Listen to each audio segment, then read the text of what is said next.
Karibu sana ikiwa ndipo naendelea kutujoin katika siku hii ya leo kabisa, siku ya Teaching Tuesday, ambapo bado tunashukuru Mwenyezi Mungu kwa sababu ameweza kutuallow ili kwamba siku hii ya leo tuwepo hapa kwa sababu ya kuendelea kulisifia jina lake, kwa sababu ya yale makuu ambayo anazidi kuyatenda juu ya maisha yetu. Ikiwa kama ni mida ya saa 2 dakika zikiwa zimekatika dakika 23, ambapo mmekuwa naye senior servant Janai. Hivi sasa tumeingia katika Mwenyewe ya Christ ili kama tuweze na tuzidi kupambanua mawili matatu juu ya maisha yetu. Ukiangalia hapa kwenye mada ya siku ya leo, utaangalia hapo kuhusu ile Mwenyewe ambayo tunaiongea kila wakati kwamba anajichocha, na tunajua kwamba mafanikio yake yako yale ya halali. Hayo ni masuala ambayo huenda siku zingine ama wakati mwingine umeambiwa kwamba huyu Mkristo kidogo tu anajichocha, lakini kile ambacho tunaelewa ni kwamba haya aliyonayo si ya kwake. Na kile ambacho ako nacho si kwamba alikipata kwa njia nzuri. Na pia tutaangazia masuala ambao ni ya wanafunzi tu pale shuleni, kidogo yale ambao kidogo wanaweza kuyapitia haswa wakiwa kwenye vyuo vikuu, na tutaweza kujua mafanikio yepi haya ambayo tunaongelea wakati huo. Karibu sana ili kwamba tuzidi kuzama kwenye mpango mzima wa Mwenyewe ya Christ, tukiwa na mimi Papa Isaac LENARD, ikiwa kwamba ni siku hii ambayo tunasema kwamba lazima tuweze kufahamu mawili matatu ambayo Bwana amekubali tuweze kushare katika siku ya leo. Sijui kuna ukiwa kwamba uko locked kutoka maeneo gani, ili kwamba tuweze kujua kwamba wewe ni nani, na ungependa kutext in, itakuwa kwamba ni vizuri ukitext pale utume jumbe wako kwenye hiyo ambayo ni kwenye mtambo wako wa Facebook, mtambo wako wa YouTube. Hivyo itakuwa ni vizuri zaidi. Kwa hivyo endelea tu kuzama, ambapo tunaendelea kumshukuru Mungu bado kwa sababu ametupa uhai, ameweza kufanya kwamba tusafiri vizuri, tumefika manyumbani, ameweza kuhakikisha kwamba wewe uliyekuwa shuleni pale umesoma ukafika nyumbani vizuri, ameweza kuhakikisha kwamba wewe ikiwa wewe ni mwalimu umeweza kufunza vizuri, umeweza kufanya kazi yako moja mbili, imeweza kumalizika. Sasa ni wakati tu wako kupumzika na kidogo tu uweze hata kupunga kahewa kidogo, kwa sababu mida hii sasa ni wakati wa kula pale, na hata kidogo uweze kubarizi kwa mida hii ambapo tunaendelea tu kuzungumzia maneno ya Ukristo na masuala yetu kama vile Wakristo huwa wanasema, na sio Kristo tu, kwa sababu hii inahusiana na masuala ya wale ambao katika dunia wanakusema namna gani. Mwenyewe inahusisha watu ambao kidogo wako na mwenyewe nyingine, na wewe ambao uko na mwenyewe ya Christ, mazee unaongea namna gani? Kwa hivyo tutaweza kujua ni yepi yanaendelea kutukia pale. Naona Tinega Duke mtetezi anasema kwamba na kusikia nikiwa na Mida County. Thank you so much brother. Welcome ili kwamba tuzidi kuendelea kwenye mpango mzima huu wa Mwenyewe ya Christ. Kwa hivyo ikiwa kama uko pale kwenye mtambo wetu wa YouTube, just share that link ikiwa kwamba iko pale, like that video, itakuwa ni vizuri. Na vile unaweza ukashare na friends ambao wako pale maeneo yoyote pale. Unaweza ukashare hiyo video kupitia Facebook, kupitia inaweza kuwa kwamba ni WhatsApp, kwa sababu WhatsApp siku hizi ni kwamba imerahisisha mambo.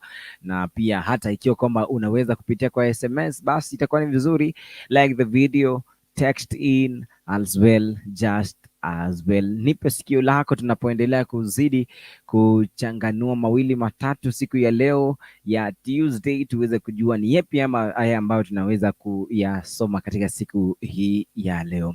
Lakini unajua kwamba hatuwezi kuanza bila ufunguzi wa maombi. Kidogo jana tulisahau hivyo, kukaenda hata kumaliza tu kuomba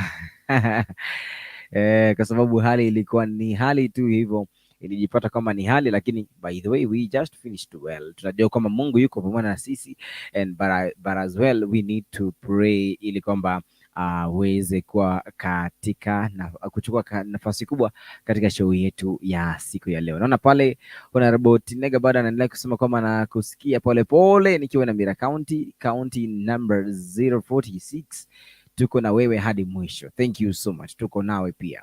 Endelea kusikiza, endelea kutizama, na tupe sikio lako, tupe macho yako, tutazidi kuzama hadi pale mwisho, na itakuwa ni vizuri zaidi. Tuweze tukaomba kwa njia moja barabara, ili kwamba tuweze kuanza katika jina la Kristo Yesu. Baba, tunasema ni asante kwa sababu umekuwa pamoja na sisi, umekuwa pamoja na yule ambaye ni mtazamaji wetu wa Kisii Hot TV siku ya leo. Bwana, umemuongoza alipokuwa kwenye shida, Bwana ukamuondolea shida. Alipokuwa akipitia majaribu, Bwana ukamfanya kwamba yashinde majaribu, na hata amekuwa na ushuhuda jioni ya leo kwamba Bwana wetu umeweza kumtendea. Na hata siku ya leo Bwana, tunazidi kusema kwamba wewe ni Mungu unayetenda juu ya maisha yetu. Asante kwa sababu yule ambaye anatizama siku ya leo anaamini kwamba wewe ndio mfalme, anaamini kwamba wewe ndio kinga yake, anaamini kwamba wewe ndio mponyaji wake wakati wote ambapo anapita kwenye hali zote za machungu na kwenye hali zote za majaribu.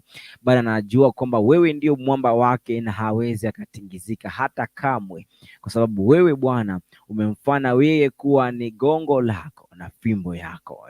Na kweli utamfariji katika hali zote na ataweza kusimama tele tu maishani mwake. Asante kwa sababu Bwana, siku hii ya leo haitakuwa ni siku tu bure, bali Bwana utasema na kila mmoja pale alikoketi, anaposafiri, anapotembea, na hata alikoketi akikula pale. Mungu, tunaomba kwamba uweze kuwa pamoja na yeye. Hata mimi Bwana, yale ambayo itakuwa kwamba ni yale ambayo nitaweza kuzungumza katika siku hii ya leo, naomba kwamba Bwana uweze kunitumia kulingana na mapenzi yako, katika jina la Kristo Yesu tumeomba, na mtu aseme a big amen.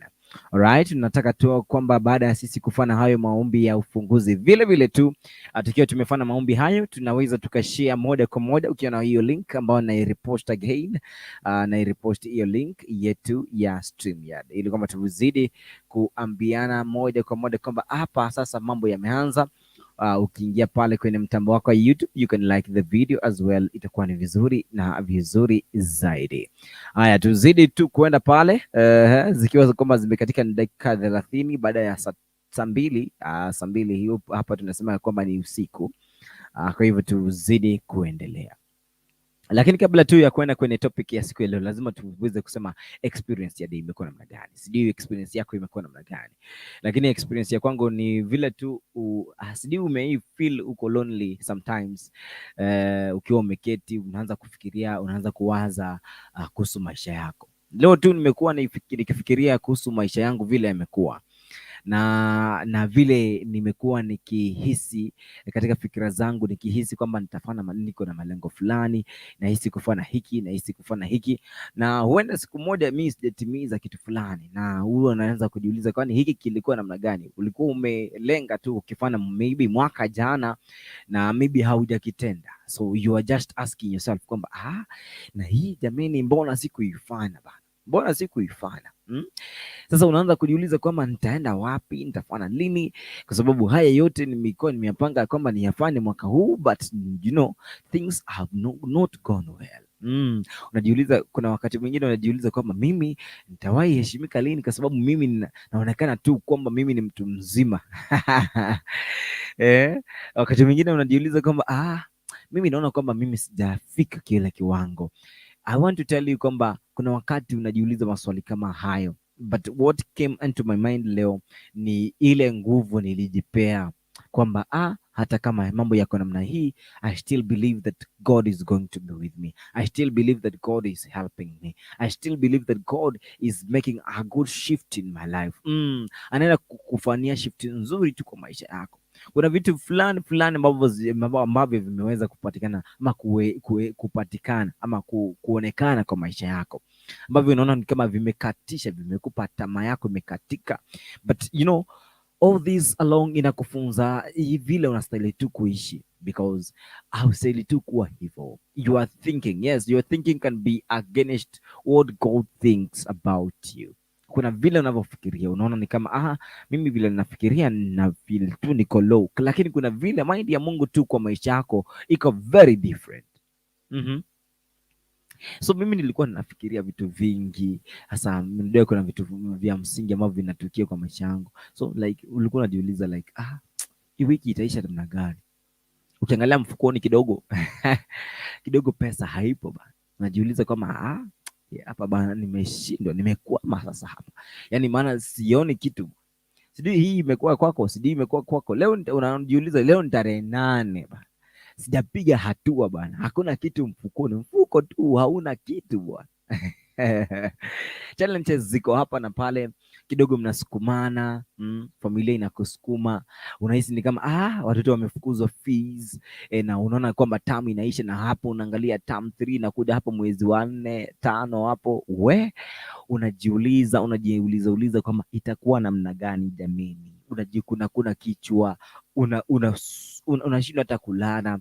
Lakini kuna kitu ambacho unastahili kuwaza kwamba wakati tu unawaza hivyo, still haya mawazo yako nataka uweke tu direct, ufanye motion na Christ, umwambie God, nimeka hiki kitu kuja kwako, at least tu uniangalilie, this thing is a mess to me, inanifanya tu ni kuwe nawaza vitu wrong kwa maisha yangu, naona ni kama I'm getting to the end of my life. Haistahili hivyo, just know that it's not the end of life.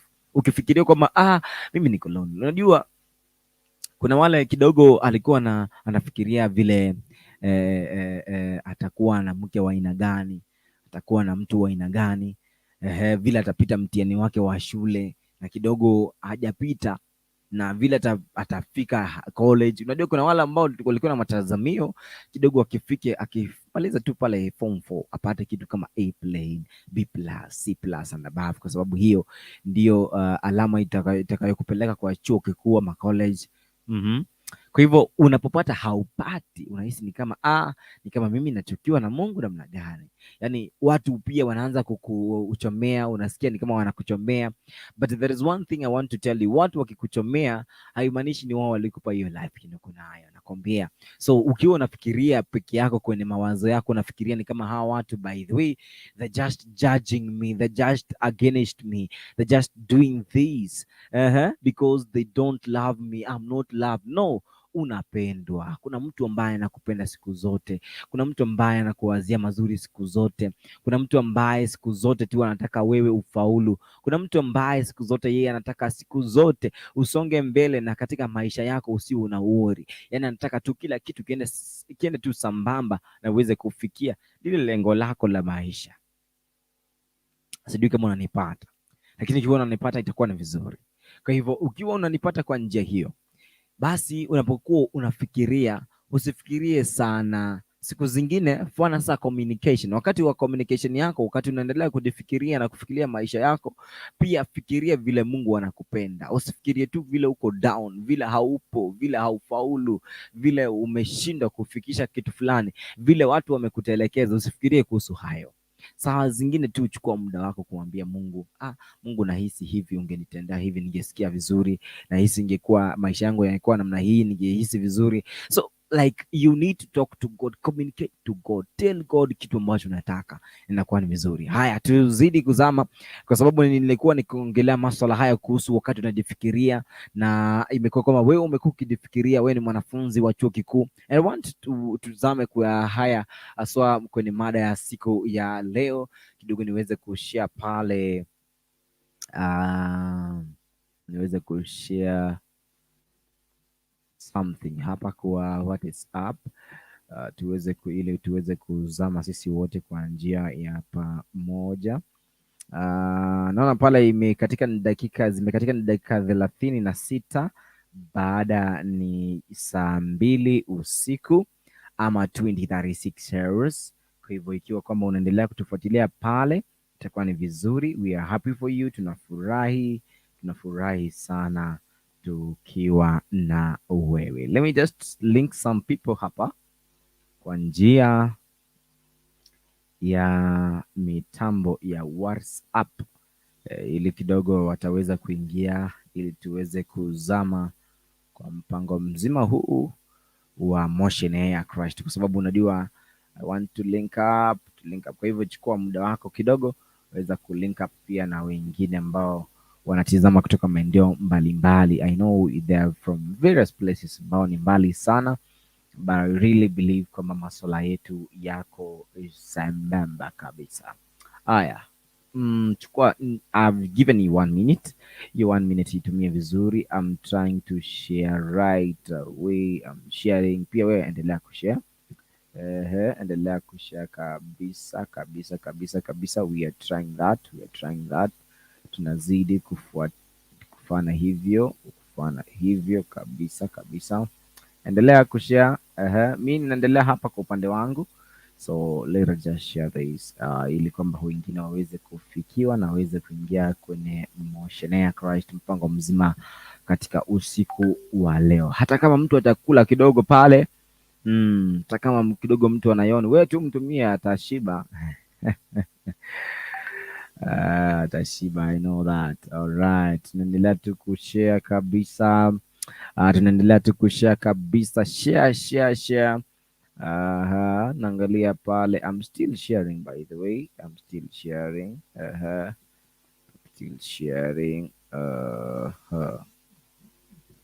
Endelea tu kusukuma hizo ujumbe so that watu waweze kuingia ndani, itakuwa ni vizuri. Let me just start kabisa. So ukiwa kwamba uko pale and you feel like hii lazima ifikie rafiki yako, itamfikia ikiwa kama utakubali kumtumia katika mida hii ya usiku. Alright, hata nimetuma pale, nimeshare pale. Pia wewe ikiwa umeshare, inakuwa ni vizuri. Tuzidi kuzama kwenye mpango mzima wa sasa hivi kabisa. Right. Tumemaliza. Dakika moja imeisha pale. Sasa nimerudia hapa. Tunaweza comment in. Now, I was talking about masuala ya sisi wakati unajifikiria mwenyewe. Sasa leo ninaongelea kuhusu masuala ya vijana. Ya ujana, haswa maisha ya kuwa pale kwenye chuo kikuu, haswa chuo kikuu. So tuko na vyuo vingine pale, tuko na polytechnics pale, tuko na colleges pale, na hayo ni baadhi ya maeneo ambayo wanafunzi wengi wako na ile freedom. Tunasema kuwa na freedom ya maisha. Hapo ndipo watu wengi, they can just use their own time kufikia watu wengine through the gospel and through their immoral things. Na hapa pia ndio walimu wengi hutumia wakati mwingi haswa kwa kuwachenua wanafunzi wadogo, haswa wale ambao tunasema kwamba ni wanafunzi wanaitwa fresha. Na huenda unajua, tunaambiwa kwamba mtu anapojifunza, anapokuwa katika hali fulani na anafikiria alikotoka, anafikiria alipo sasa, anafikiria anakoenda, anafikiria maisha yake, kupata job lazima ni ngori, lazima kuwe na grade mzuri, hasa ukishatoka pale kwenye colleges, kwenye polytechnic, kwenye university. Sasa akishafikiria vile, inakuwa kwamba ni vigumu kwake yeye kukubali kwamba aende nyumbani akiwa na alama mbaya. And these things are just happening. Si kwamba it's happening. And hapa ndio unapata kwamba wakati mtu ashafaulu, sasa watu wanaanza kumkumbusha that there is this thing that you did. There is this thing that you did. There is this thing that you did. Hata nakumbuka kama kwenye mtambo wa WhatsApp hapo jana, kuna ndugu alikuwa amepost pale kwamba ikiwa kama unaweza pewa milioni 5, ili wazazi wako waweze kuwatch maisha yako tangia utoto hadi mahali huko leo. Mnaweza mkawatch na wao TV, hiyo TV ya maisha yako tu, wana watch tu vile ulianza, vile umekuwa. Una watch tu, hata kama wewe ni mtu mzima leo, they just trying to watch vile ulikuwa, vile ulianza maisha yako haswa katika ujana wako. They just want to just face hiyo maisha yako ya ujana, umekuwa namna gani. Mnaweza mkawatch na wao kweli kwenye TV tu, inaelezea tu maisha yako. Just imagine, hiyo ndio itakuwa pale wakati wa mwisho, wakati wa kiyama, kukuonesha kwamba wewe ulikuwa mtu mzuri ama ulikuwa mtu mbaya. I don't know, kutakuwa ni kilio. Naambia kwamba kutakuwa na kilio sana, lakini tutajua tukizidi. Lakini now we are talking about the same students ambao tunaongelea siku ya leo. Now they have got problems. So unapata kama mtoto mchanga tu ametoka pale reserve, Akishatoka pale reserve, shida imemwingia pale. Sasa shida imekuwa kwamba sasa mambo yamekuwa ni magumu. An example kwamba exam imekuwa ni ngumu, ameenda kujaribu imekuwa ni ngumu. Kati ile ya kwanza amepewa pale imekuwa ni ngumu. Hasa najiuliza sasa, haya maisha itakuwa namna gani? Because mimi nimejaribu hii course, nimejaribu. Kuna wale ambao wanaenda shuleni wana change courses vingi tu sana, but yeye anajaribu tu, amejaribu, anaona kama anashindwa. Alafu kuna wale ambao kidogo wao hata bila hata kusoma anakwenda anakuambia, mimi siku zote mimi sijasoma, lakini mimi hupita. Unajua kwa nini mimi napita? And then unapata kwamba ameingia kwa group fulani. So baadaye maisha yanaposonga, si anapata tu kazi, lakini hata yeye anajua hii kazi nilipata kwa njia fulani. Hii njia ilikuwa ni njia ya corruption, ilikuwa ni njia si nzuri. Kwa hivyo alama ambazo niko nazo si zangu, ni zile ambazo nilipewa time, nikaandika, na niliposaishiwa, kwa sababu yule ambaye alikuwa kinitaini ni lecturer pale. Kwa hivyo ni sasa unapata kwamba mambo yote yako shwari, unapata mtu wako na distinction. Sasa watu wanashangana, huyu kijana niliona ni kama hakuwa anasoma siku zote tu, yeye alikuwa na slay hapa, hatukuona akisoma, lakini he is passing. Sasa ndipo inapofika wakati umeshapita tu, ushaenda mbele. Kuna wale ambao walikuwa wanajua historia yako, and I just asking, na huyu pia na yeye anajaribu tu kutubisha hivi, anatuambia he worked hard. Aliwork hard na lini na wapi? Kwa sababu huyu ni mtu ambaye tumemfahamu, we've been knowing this person all along. He working hard inatokea wapi? Because ni mtu ambaye tumemjua. 1, aliibia. 2, alisaidiwa na lecturer. 3, kama ni mwana kike, hasa kike inakuwa ni tofauti kabisa. Huyu sasa ni kama lecturers wote walikuwa wanamjua. Hasa wanaanza kuuliza, hasa wewe ndio bado unaendelea tu kutuambia kwamba ulikuwa njia hii na hii. But sometimes pia watu get judgmental kwa sababu ya old life, na hii old life inaharibu haswa maisha yako. Now tunaambiwa this thing, unaambiwa kila wakati, don't rely on your past.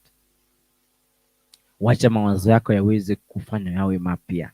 All along mawazo yako yaweze kufanya kuwa mapya, and all along utasonga, kwa sababu mawazo yako tu ni mapya. Unafikiria cha kusonga mbele, unafikiria vile utaenda mbele. But if you feel like this thing is haunting you, wewe tu fikiria tu vile unaenda kwa Mungu, because sometimes some of the achievements ambazo tuko nazo, of course si zile nzuri, because tuko nazo kwa sababu tulifanya kitu fulani, and unapata kama maisha yetu hayatakuwa mazuri vile. So you find that kwamba hatufiki pahali tunataka tufike because of those sounds. Remember, Kaini alikuwa anasikia sauti fulani lakini Mungu alisema kwamba mtu asimuue Kaini. Asimuue Kaini, and Kaini was just cast kwamba he will be wandering all along. So yeye kizazi chake kilikuwa kinajulikana. I don't know if you know that. Kilikuwa kinajulikana. Yes. Lakini life yake ilikuwa mhonti ni ile kitambo. Why? Because Cain had a chance. He really had a chance. Kwa sababu unajua kuna watu wengi in the Bible ambao kidogo tunawajua walifanya mambo ambayo hayafai kabisa, lakini after then when they realized what they are doing is not right, waliweza kukubali, wakasema hii Mungu utanisamehe, hii Mungu utanihurumia, haikuwa tu kusudi langu. Just talk of David killed a lot of people. Na aliwaua tu, sometimes we can call it intentionally, because aliwaua tu akiwa na nia fulani. Yeah. So pia wewe, you are killing somebody because you know unataka kufika pahali fulani. You are killing your body because you know you want to reach somewhere. Killing your body is just using it for evil purposes. Yani unadhani kama hiyo itaenda mbele, itakusaidia usonge mbele, but now you get back, unajiuliza na hii life yangu jameni inakuwa namna gani? Because all along mimi nimekuwa nikifikiria nifanye hivi na hivi, lakini kuna kitu kinaniuliza, lakini unajua what you have si yako.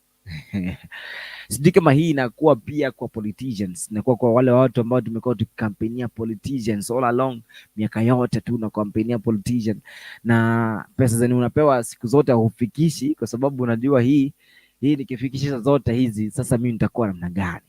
So you get to find that masuala yanakuwa ni magumu. But anyway, we want to know ulicho nacho umekipata namna gani? Ni kitu ambacho unajifunia ama ni kitu ambacho kidogo, saa zingine kidogo unafikiri unasema hii kama si corruption singefika hapa leo. And kama ulipata hiyo true corruption, what have you done so far as a Christian? Umefanya nini? Hatuzidi kusonga pale, nimetimia mida ya saa 2:48 saa za Afrika Mashariki. Tuendelee tu kuzidi, ikiwa kama leo ni Teaching Tuesday, ikiwa na mimi Papa Isaac Lena kwenye mashine ya Crush. Leo tukikuuliza, kweli unadhani kwamba ulichonacho leo hii ni chako ulichokipata kihalali, ama unadhani nikiwa umekipata kihalali? Kuna wale ambao ukipata kihalali, what do you say about their lives? Kwa sababu mara nyingi we are so judgmental and that to wazi about something. But anyway, itakuwa ni vizuri tukiendelea kwa njia iliyo nzuri, ikiwa kama zimekatika dakika hizo, tutaweza kurejea pale kabisa. Ya tunaweza kurejea hivi tu in a short while, so keep tuned kabisa. Mida hii ya saa 2:50 saa ya Afrika Mashariki. But I want to still pass the information hapa kabla sijastoka hapa, kabla ya kuenda kwingine. There's something here ambayo nataka nisahau. Sitasahau vitu muhimu sana tusije tukivisahau bwana. Hizi ndio zinafanya kwamba tunasonga. Alright, pale chini unapoangalia hapa kwenye message ambayo unapita pale, still we are saying kwamba ikiwa kwamba kuna vitu vizuri, ikiwa na mambo mazuri, ikiwa na event tu hapo, kuna event tofauti ambazo nakuwa nazo pale manyumbani. Kuna event ya harusi ambayo ungependa tu iweze kukua covered. Kuna event tofauti ya matanga pale ungependa kuwa ikuwe covered. Kuna pale huko na news ambayo ungependa kwamba ikuwe covered. Itakuwa ni vizuri ikiweza kuwasiliana na nambari ambayo inapita hapo kwenye chini, hapo kwenye screen pale chini, ambayo ni 0700169444. Utaweza kuwasiliana na hao na utaweza kujua kwamba mtaweza kuwasiliana na kujua ni yapi yatakayofuata. Damari Nyamari anasema kwamba tuned in. Thank you so much kwa sababu ya kuingia na sisi. Tunazidi. Loni anasema kwamba leo mazee ni kumekwama leo, tutakuwa team tutakuwa team comment. Kuna wale ambao bado wanaendelea kutafuta pale njia ya kuingia huku ndani. Thank you so much. Kuna wale ambao wanatuma message refu sana, but anyway we'll just get back to it in a few. But anyway, tunazidi kutenganua. Just get in. Tumia hiyo stream yard ambao nimeweka hapo. Ukiweza kuingia pale, let me just share it again. Ukiweza kuingia hapo, tutaweza kudiscuss on the same about masuala ya maisha yako. Because wakati some of the people they were just asked, kila ambacho kunacho ni chako. Kumbuka Suleimani alihandle scandal ya watu wawili. Hii scandal ilikuwa na ya kina mama, they had kids, na wakati huyo alilalia mtoto, and then alipolalia mtoto akasema huyu ni wangu, kwa sababu walichenchiana huyo mtoto, somebody wakati alirealize kama mtoto wangu amekufa, kidogo tu waliweza kumnangana, and hii scandal alihandle. Alikuwa huyu mwingine alikuwa anataka mpokode mtoto seriously. Unajua hata hii dialogue kwa kila mtu. Ukienda pale kwenye madhabahu, kwenye watu wa siasa, siku zote wanachambuana tu kila wakati kusema huyu hakuwa hivi, huyu hakuwa hivi, but we don't know. What we know is kila ambacho mtu ako nacho atakuwa contented nacho, na ikiwa ni chake cha halali kitakuwa kwamba kinamsaidia na kinasaidia wengi wengi wengi. Damari hizo ndo nimeingia. Right, mjadala tunasema kwamba kila ambacho uko nacho, Damari, kila ambacho uko nacho leo hii unajivunia ukijua kwamba ni chako ama ulikipata kwa njia ambayo si ya halali? Hilo ndilo swali la siku ya leo kama Mkristo, because Christians pia kuna watu huchukua vitu kwa njia ambayo si ya halali. Remember Saul, the first king of Israel. Kitu cha kwanza alipoambiwa kwamba aende angamize watu pale alienda akachukua some of the things ambazo zilikuwa ni zake, and then akachukua akasema sasa hizi ndio nitapeana kama dhabihu, lakini it was not that way. Kile ambacho alikuwa anafikiria ni kuhusiana na vile angesquander, angetumia zile vitu. The same thing kwa maisha yetu. There's something that you have, si chako kabisa, si chako kabisa. So like kila ambacho unatumia si chako kabisa, but you feel like kuna vile unataka kusema something about what you have. So pia but the advice is coming later after we have shared all along kwa njia ya taratibu. I just want to see somebody here. Nimetumatuma pale link yetu, tutaweza tukaingia. Itakuwa ni vizuri sana tukiweza kuingia kwa njia hiyo ya taratibu. I think kuna wimbo hapa au nilikuwa nicheze.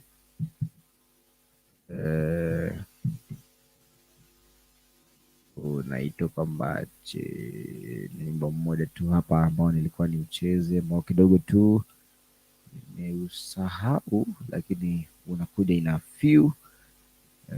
Unakuja hapa in a few kabisa, because tunazidi. So for those ambao tunaendelea kuingia hivi sasa, we can just follow that link ili kwamba tuweze kuzama kwenye mjadala mzima wa siku ya leo ya kabisa. Haya, tunaangalia pale. So here is coming a song by the name Moyo Wangu, and ni yetu hapa tu. Right.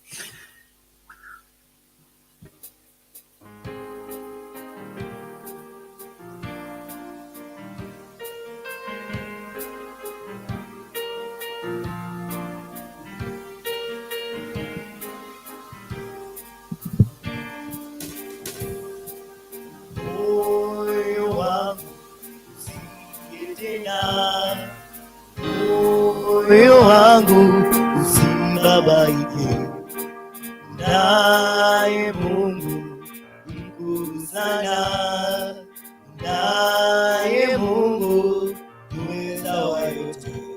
Aliingia rohoni mwangu, kanipa kutulia, kaniambia ewe mwanangu usilie tena.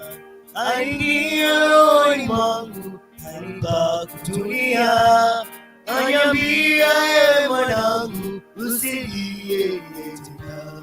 Ninajua shida zangu nitazitatua, bila Yesu mimi ni mtu bure, bila Yesu mimi ni mtu bure.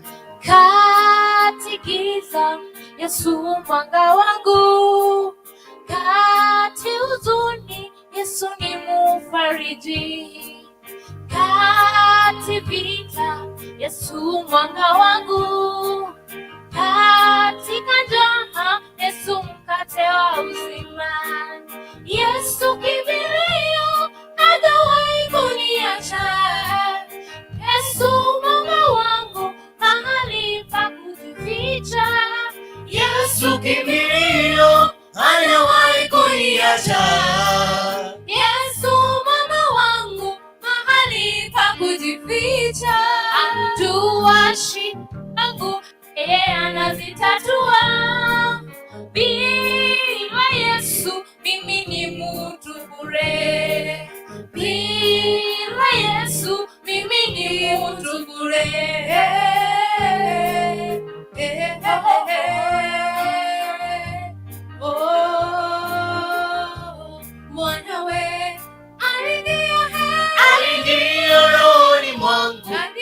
kanipa kutulia, kaniambia ewe mwanangu usilie.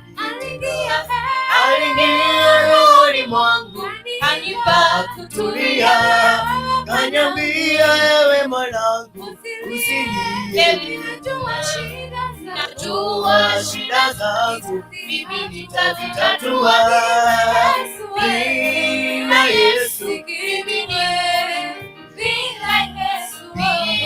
bila Yesu mimi ni mtu. Aliingia rohoni mwangu, kanipa kutulia, kaniambia ewe mwanangu usilie. Aliingia rohoni mwangu, kanipa kutulia, kaniambia ewe mwanangu usilie tena. Ninajua shida zangu mimi nitazitatua, bila Yesu mimi ni mtu. Bila Yesu mimi ni mtu bure.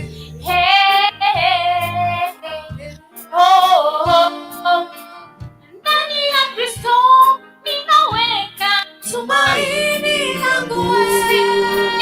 Ewe Bwana wangu ningekuwa wapi? Ndani ya Kristo ninaweka tumaini langu. Sijui bila wewe Bwana wangu ningekuwa wapi? Yawe wewe yote kwangu. Yawe wewe yote kwangu. Yawe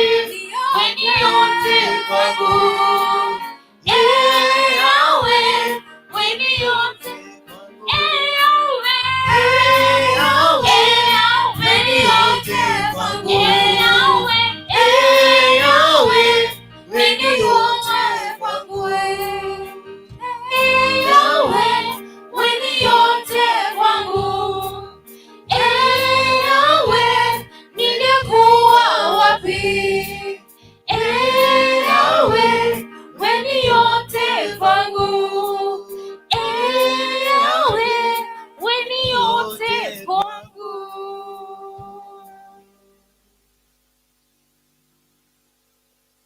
Creating a video takes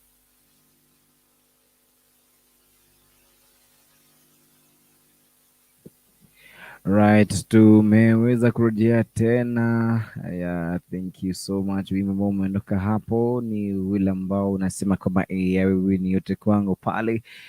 Irene Keruba anasema kama hey, I'm new here watching live from Mwalimu Hotel Kisii. Nice song. Say hey to my Ungwara team pamoja kama kawa. Pamoja kama kawa. Thank you so much. Karibu sana Irene Kerubo tuzidi kuingia hapa.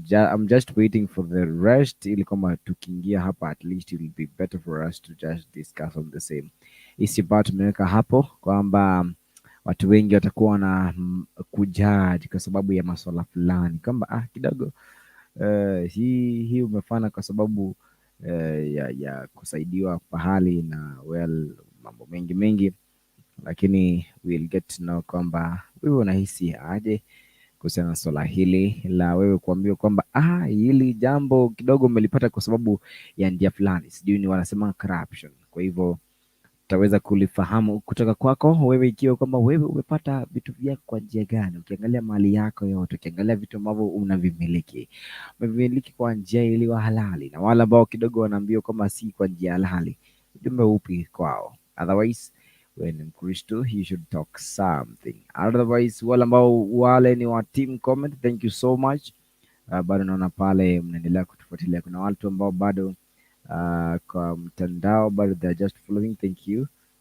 Na kwamba watu ni wengi ambao wanafuatilia. Claudia, thank you. Nasema kama you anafuatilia sana kabisa. I haven't sent you. Kuna wale ambao wanataka link uweze kuingia. Thank you. You got it. Pale Blessed Mom nimemuona pale. Blessed Mom nimekuona pale. So please, we are just waiting for you.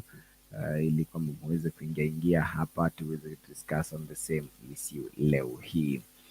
Haya, the purpose ya siku hii ni kuongelea kwamba vitu ambavyo unavyo ni vyako, kama si vyako itakuwaje? Kuna pale Dadius Ototo, I'm in Tanzania ndani. Thank you so much. Dadius Ototo kutoka pale sijui ni Tanzania, anasema Tanzania iko ndani. Haya, kwa sababu tukiendelea kuwangoja pale, tungependa kuangalia hapa kuna visa ambavyo siku zote pale unapoenda kwa Tiberius Utuma pale, nimekuwa na kwanza unasema kwamba uko pamoja kutoka Ngong Barracks. Sijui kama uko kwa barracks kumaanisha ni ile barracks za army, hatujajua, lakini unajua vikosi vile vya army kuna barracks fulani, kwa hivyo kuna aina ya barracks. Kwa hivyo karibu sana kutoka pale Ngong, na ukweli Ngong kuna kuanga na barrack fulani ya soldiers wa Kenya. Haya, tunasonga pale kwa mambo mengi ambao umekuwa ukienda pale kwenye universities, kwenye colleges, so unapata kwamba watoto wengi ama wanafunzi wengi wana lose some of the marks. Unapata kwamba alipata marks kweli, alifanya mtihani. Gwaro Stephen anasema kwamba mkubwa anakuona na mwashenea. Right, thank you so much. Niko na in military camp KDF. All right, that is a reply to what we are saying today. Kuna Irene Kerubo, Tuoma karibu. All right, Tuoma basi ingia hapa tuweze kuzidi kwa njia iliyo taratibu.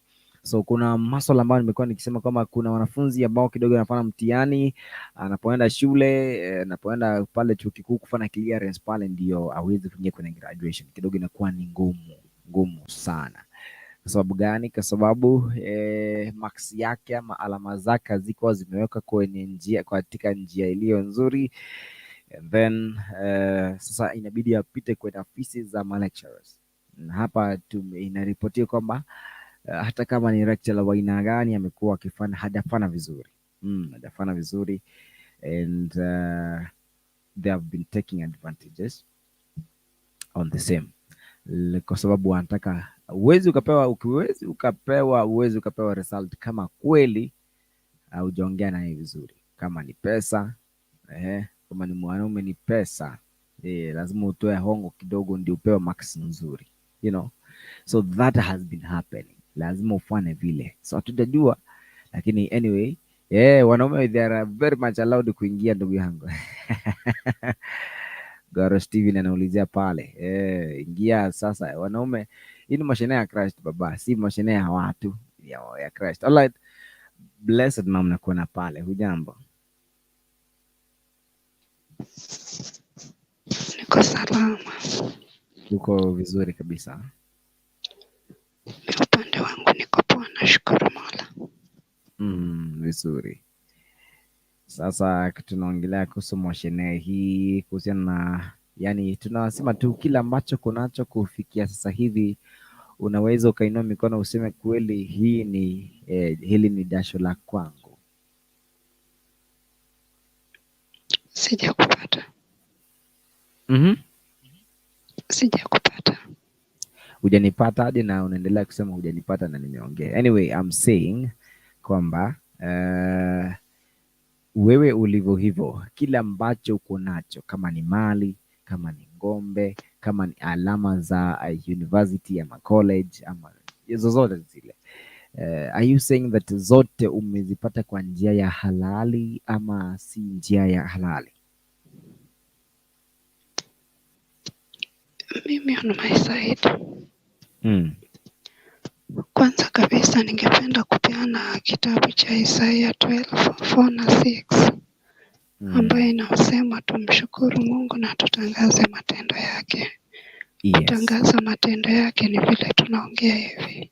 Wakati unaona tukiongea tunapumua, tuko hai, hiyo ni kutangaza matendo yake. So wakati unaona mtu anaongea, anapumua, anatembea, anatangaza matendo ya Mungu. So ningependa kina huyu Tabila Zotoma na huyu Ototo, Dadius Ototo, nilikwambia jina ni ngumu, mimi siwezani juu ya miaka yangu. Ningependa kuambia waingie ndani, tuchangie mjadala na karibu sana. Alafu ningependa kuambia pia waite timu zao. mtu anatembeanga na timu, Timu unaweza yake. anguka chini ukose wa kukuokota. So vile mumeitwa na timu, ita timu kubwa. Sijui kama Vini anatusikia, timu Embakasi, kujeni tunawangojea. Alright. Tukiingia kwa mjadala, mi upande wangu sioni kitu nimepata kimagendo, labda yenye sijui. Yes.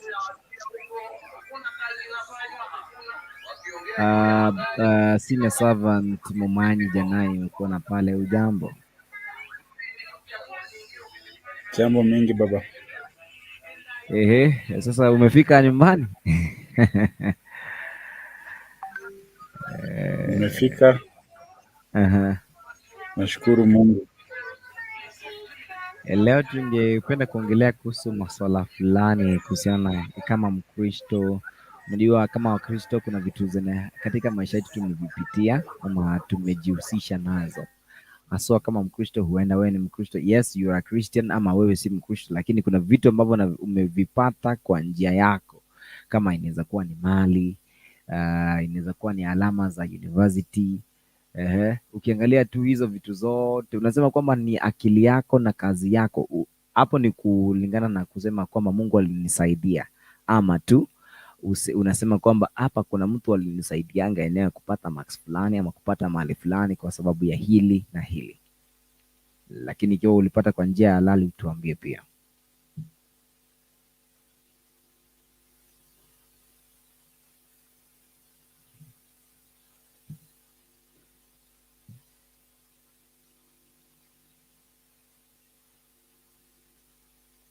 Listen, ma'am.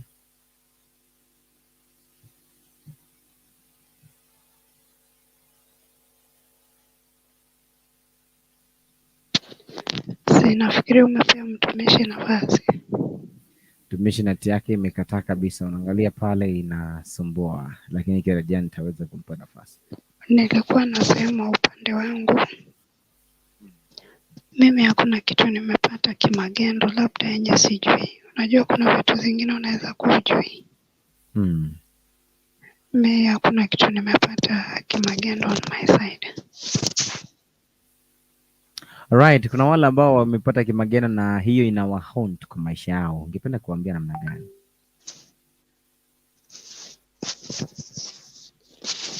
Unajua hizo vitu za kimagendo ni kubahatisha. Unaweza enda mtu akupigia muhuri ya uongo.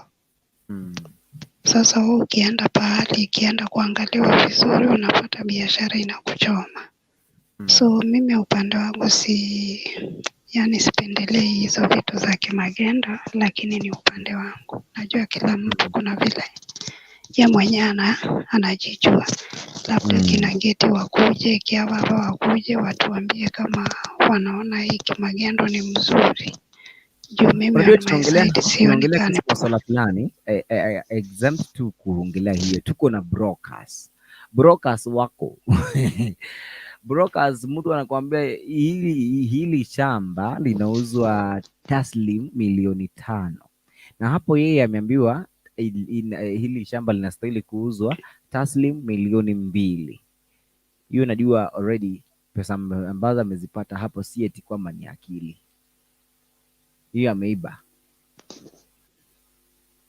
Si hivyo ndivyo namaanisha. Pia nasema vitu za magendo sio mzuri, kwa sababu shamba wakati linauzwa unaweza ukaenda ukaongea na mwenyewe personally. Si lazima upitie kwa watu wengine. Kila kitu ukitaka kupata, njia ni mingi. Kuna wale wanapenda hizo njia za magendo, kuna wale wanapenda kuenda kwa direct. So mimi nachangia upande wangu, on my side. Sipendelei hiyo upande, siungi mkono mimi. Alright, na swali ambalo nilikuwa nimeliuliza tu juzi jana, I think it was jana.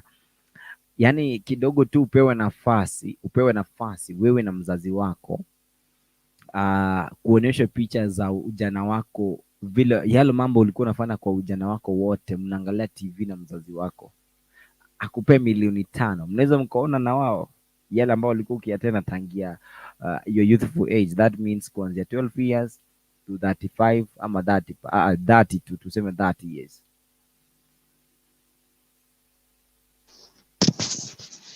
Hiyo swali umeuliza sijashikanisha. Come on, nasema hivi.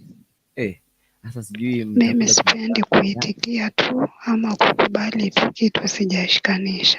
sijui Mpaka nishikanishe vizuri. Anyway, alright. Nasema kwamba kwa maisha yako wewe kama blessed mom, kwa ujana wako wote, vitendo vyako vyote vimefanya, mambo yote ambayo umeweza kuyafanya kwa ujana wako, upewe na mzazi milioni 2 aseme sasa wote tuangalie maisha yako, ulikuwa unaishi namna gani na ulikuwa unafanya hiki kigani na kigani, na mnaangalia hizo picha zote za maisha yako vile tu ulikuwa unafanya, that is a video inakuwa played vile ulikuwa unafanya. Can you watch with your parents na wakupea milioni 2, ama utasema wacha hiyo milioni ikae?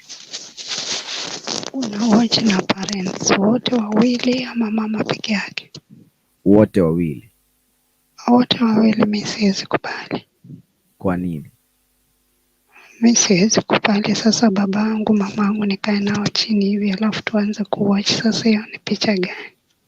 Your life, that it's not about your privacy life ya kuoga and all that. Your life, vitendo vyenye umekuwa ukifanya. Sasa private na vitendo sio ni kitu moja. Your life si inamaanisha everything. Ama mbona unanichanganya akili juu unaona uzee imeingia? Unajua mnachanganyanga mtu akili ndio badilishe. Mimi nimesema hapana. Okay, unasema your life inamaanisha everything. Unajua kuna hapana, kama ingekuwa ni mama peke yake siwezi kataa, lakini baba hapana. Kwa hivyo hiyo milioni ikae. Milioni ikae. Okay, thank you. Hiyo milioni patie kia baba na geti na mochokoro kerevi yule makukuru. Hao ndio wanapenda pesa. Leo sijaona geti sijamuona pale. Hujashare kwao? Wacha ni share, nimeona pale. Sijamuona online. Lakini wacha tu ni share, so that itakuwa ni vizuri. Lakini ndio wakati wetu umesonga. Mida saa 3:30 tunatoka hapa. Leo energy imelose. Sijui ni kwa nini leo na feel niko very weak. Anyway,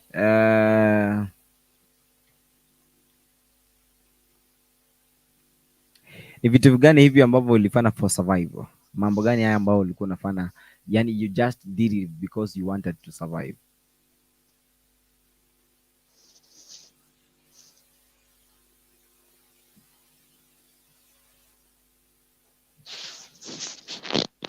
Survive yani kiaje, kimaisha ama nini? Ya kimaisha. Mimi tuseme ni kuwork hard ndio inanifanya mimi na survive. Kuwork hard na kuwa strong always. Hivyo tu. Alright, thank you. We are still on that line. Tunamalizia. So for those who are just joining us right away, endelea kuingia na sisi. We are just, hii ni Kisi Hot TV ukiwa pamoja na mimi Papa Isaac LENARD kwenye mpango mzima wa Mwenyewe Christ, tukiwa tunachanganua mawili matatu kuhusiana na maisha tu ulionayo siku ya leo. What you have, what is your belonging today? Ni vitu ambavyo ulivipata kwa njia ya halali ama ni kwa njia ambayo si nzuri, tunasemanga magendo, your certificates. Na unasema tu hapa, unajua we have to be true, kwa sababu Mkristo lazima useme mashine yako imekuwa namna gani, unaangalia life yako imekuwa namna gani. What you have ni kweli, this thing is it mine, ama niliombaga ikakuanga yangu. Kuna watu wanakombaga vitu alafu inakuwa ni yake kabisa. Hiyo pia ni ya magendo, kwa sababu kama alikuomba akaenda nayo kabisa na hakuna reason, then that means hiyo ni ya magendo. And then kuna vitu ambavyo unamiliki tu wewe. hata kama by the way, unajua wakati mimi eneo nikasema maisha yangu eneo, kuna vitu ambavyo nilimiliki si vyangu. An example, nilimiliki kalamu mingi sana, kalamu zinazikuwa zangu, so ni kama nilikuanga kamwizi.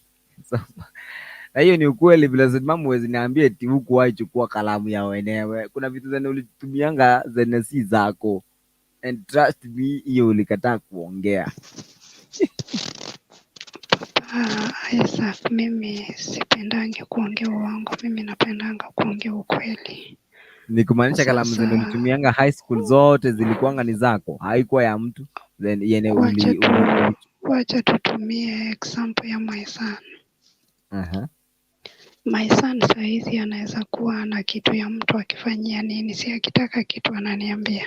My son hata akiona kitu ya mtu huwa ananiambia, mami, kuna kitu nimeona pale, na hata anaweza iambia watu waipige picha wanitumie nione, nijue vile anaipata. Kwa hivyo inategemea, kuna watu wapendi kutumia vitu za mtu. Kama mimi umadvise, sipendi ashare vitu na mtu, na sipendi aombe kitu, napenda kuwe na kitu yake personally. So inategemea. Kuna pale umeongea kuhusu vitu za wenyewe. Mimi mi akili yangu inakuanga na mambo mengi. So saa zingine mi usahau. Kuna mtu aliniombanga nyundo kwa plot na ilikuwa mpya kabisa. Mimi siwezi kumbuka ni nani aliniombanga na hakuwairudisha, alienda nayo kabisa. So mi nilikuwa nasema hivi, kama mtu amekusaidia kitu, siku ingine tena utarudi kumuitisha, si utumie na urudishe. So hiyo nyundo ilipotelea hivyo, na ilikuwa mpya kabisa, mpya. Juu sasa sijui ni nani aliniomba, unaona? Yani hii kuzeeka, unaona, hii kuzeeka inakuletea maneno. So mtu anakuomba kitu na kutoka hapo. Umezeeka kwa na wapi? Uko na miaka ngapi umezeeka? Hii 36 ndio nakupana unazeeka bana. Hujazeeka.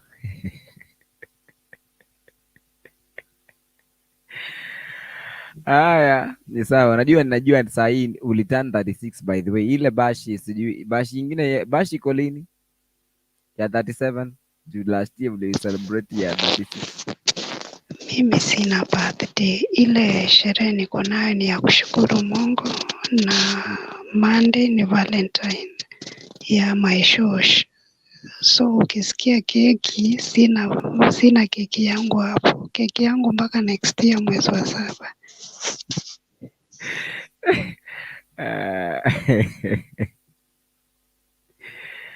Unamizaa tu wewe. Anyway, ni sawa sawa.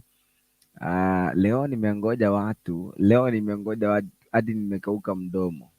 Unajua unangoja watu hadi unachoka. Anyway, naona kwamba I'll just give on my points, alafu nikishamaliza tutamaliza hapa na maombi ya Blessed Mom and then we just call it a day, kwa sababu naona kwamba saa zetu zimeenda sana. I don't know why leo na feel this way, lakini ni kama si hizi vizuri, but all will be well. Kuna vitu ambavyo tunastahili tuvijue, kwamba an example, wakati mtoto amekuja kuclear shule, that is for lecturers. Wakati amekuja kumaliza mambo na shule, those documents, ndio nataka maybe aliwahi kumaliza exam vizuri, akakupea papers zake na huko waipeana results. Akikuja si saa ya kumwomba pesa ndio umweze kumpea results zake, kwa sababu unajua anahitaji hizo papers ndio kidogo unaona kwamba ziko important for graduation. Unaona ni kama akimiss lazima atakuwa kwenye shida na kupea hela. Hizo hela, they going to bless you, they going to move you to another level. You just remain stagnant. You will remain stagnant that way, I tell you, and at the end of it all you lose everything. Ni vizuri wewe ukubali kukuwa na kile kidogo ambacho kunacho.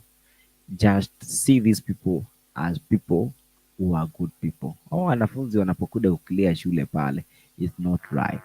wewe mwanafunzi unapoenda kukilia shule, because that is another crime, which saa zingine tunasemanga ni crime na sijui hii tunaweza tukadiita namna gani, because unajisaidia pia. I don't know, wewe unajisaidia lakini Mungu atakusaidia, because all you need to, asijajua lakini sijajua hapa tunastahili kuweka namna gani, because ulifanya mtihani vizuri, yes, and marks ndiye hazikupeanwa, yes. Masuala mengine unapata success yako wewe hauko unasoma shuleni, and pia wewe ni msichana, kazi yako ilikuwa tu ni kukaa na lecturers, kwenda kwake, mnashiriki uroda tu pale. Ukishamaliza wewe una expect kwamba upate distinction at the end of it all. Ukipeleka kama ulikuwa ni nesi, at the end of it all you are just failing completely. Unapata watu wanakufa kwa sababu wewe tu ulipata alama ambazo zilikuwa ni zako, which we are saying that is not the right thing that you should do. Ukienda pahali, just soma, do something, be active, acha mambo ambayo hayastahili, because at the end of it all tutasema kwamba unajivunia na kitu ambacho you didn't struggle for it, ulipata tu kwa njia ya uongo. So ni vizuri tuweze kujua kwamba mambo fulani ambayo tunafanya kwa maisha yetu, they affect us spiritually and they affect our growth spiritually. Kuna vitu ambavyo tunaona tu ni kawaida lakini si kawaida, they affect us spiritually. Umekuwa immoral in school kwa sababu siku zote wewe ulipotoka shuleni, yani so that for you to pass ukaambiwa sasa lazima ungetumia nguvu za bangi. Bangi haisaidii jamani. Kitu ambacho kinasaidia ni Mungu na kusoma kwako. So these things zenye unafanya tu pale hazisaidii na hazitawahi kusaidia. Moving down pale ni kuhusiana na swala hilo bado about mambo na kuambia tu lecturers this way. This is the point nitawaambia lecturers. Lecturer, for your family to be good. Najua unapigania ufike pale fulani, ufike kwa cheo fulani somewhere. Cheo fulani somewhere. Na unaona kwamba huyu mwalimu ako very strict on you. Mwalimu amekuwa strict on you hadi unaona kwamba ni kwa sababu ya hiyo tabia yako tofauti mbaya sana. So amekuwa rough on you hadi unaona kwamba huyu sasa atanimaliza, lazima nimwekee deal. And then mnaekeanga hawa watu ambao wana shida shuleni deals zenye mnahakikisha kwamba wameenda, because you want that seat that cannot profit you anyway. Wewe ng'ang'ana kwa kujizatiti kuangalia kwamba vitu vyako vinaenda vizuri, and God is going to help you if you're going to do that. And lastly, to the parents, acha kupressure watoto sana, haswa wakati unaona kwamba amehidimia kialama. Just talk to them. Ukiwa pressure, kama ako mtu ambaye anataka afanye kitu, he or she can turn desperate na afanye mambo mabaya. At the end of it all, akitoka kwenye hiyo shule unapata kwamba amepata maradhi. Akishapata maradhi, you're going to assist that child, you're going to assist that son, you're going to assist that lady. Wewe ulikuwa unataka faulu, yes amefaulu, but at the end of it all amepata maradhi, because ungemuadvise tu mwambie asome ingekuwa ni vizuri, ange increase. But sasa wewe ukamwambia make sure ukirudi hapa you have something, na anajua mzazi nisipofanya vile I lose everything, lose everything. So anafanya vile ulimwambia.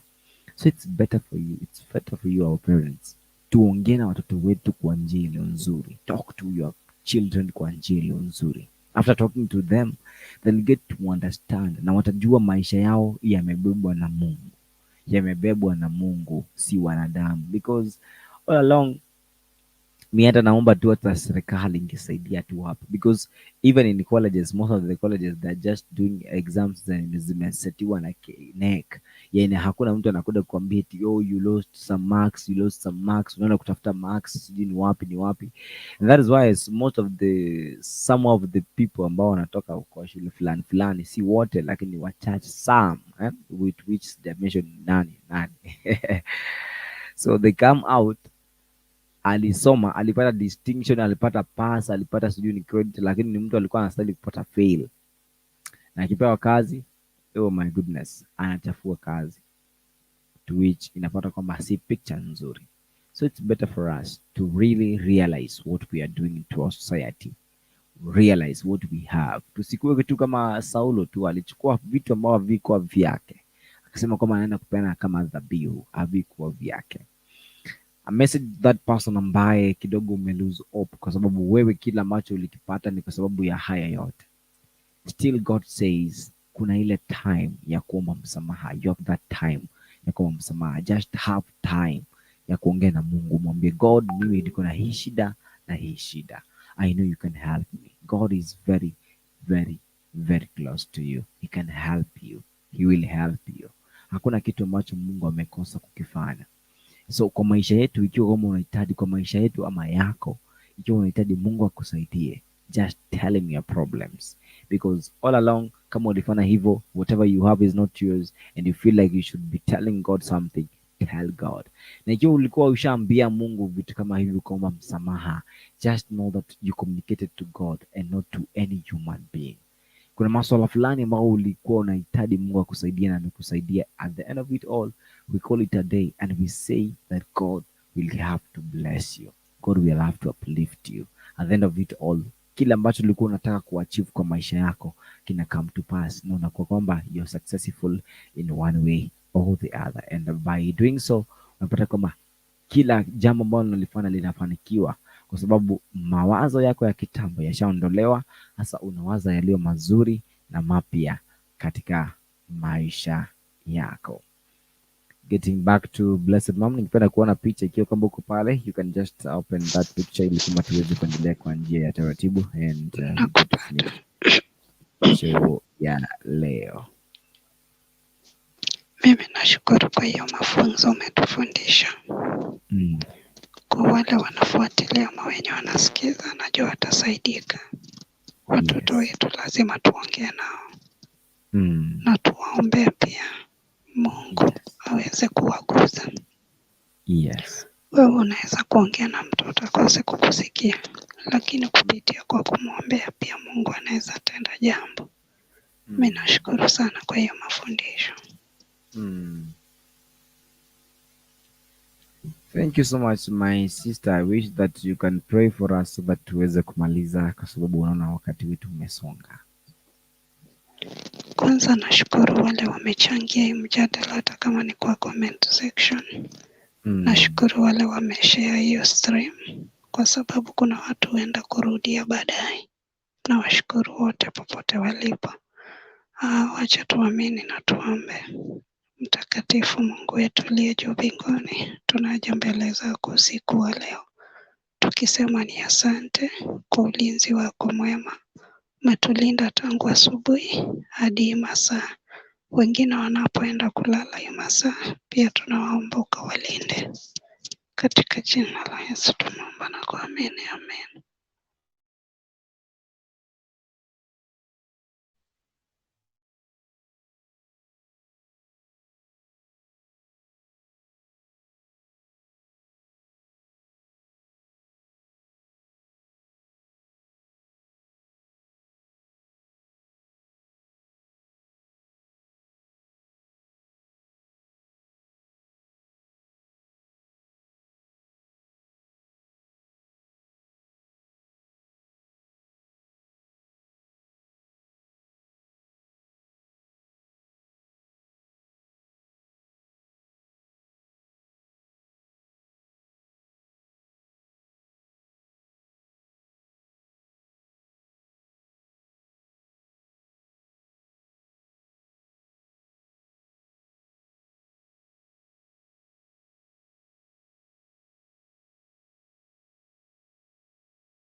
Alright, thank you so much kwa wale ambao bado mmekuwa mkifuatilia. Sorry for that kwa sababu ya swala fulani.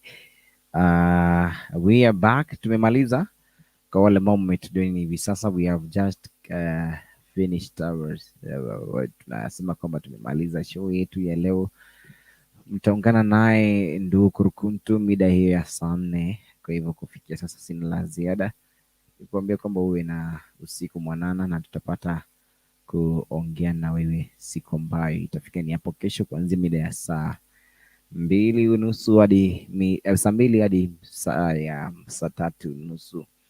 Na thank you so much for your cooperation all along. Mungu akubarikie sana na azidi kukuzidishia kwa maisha yako. Kwa hivyo wale ambao bado mnaendelea kufuatilia, just keep on following hadi hiyo mida ya saa 4 kuendelea. God bless you.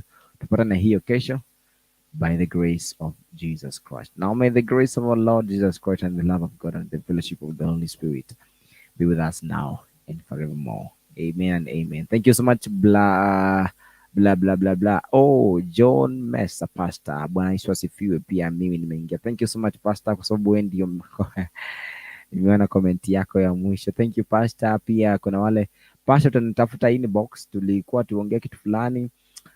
Guaro Stephen ambaye ni mwalimu, thank you so much. Irene Kerubo, thank you so much. Tiberius Utuma, Darius Ototo na watu wengi ambao mmezidi kukuwa na Damari Nyamari. Thank you so much wote ambao mmekuwa na sisi. God bless you.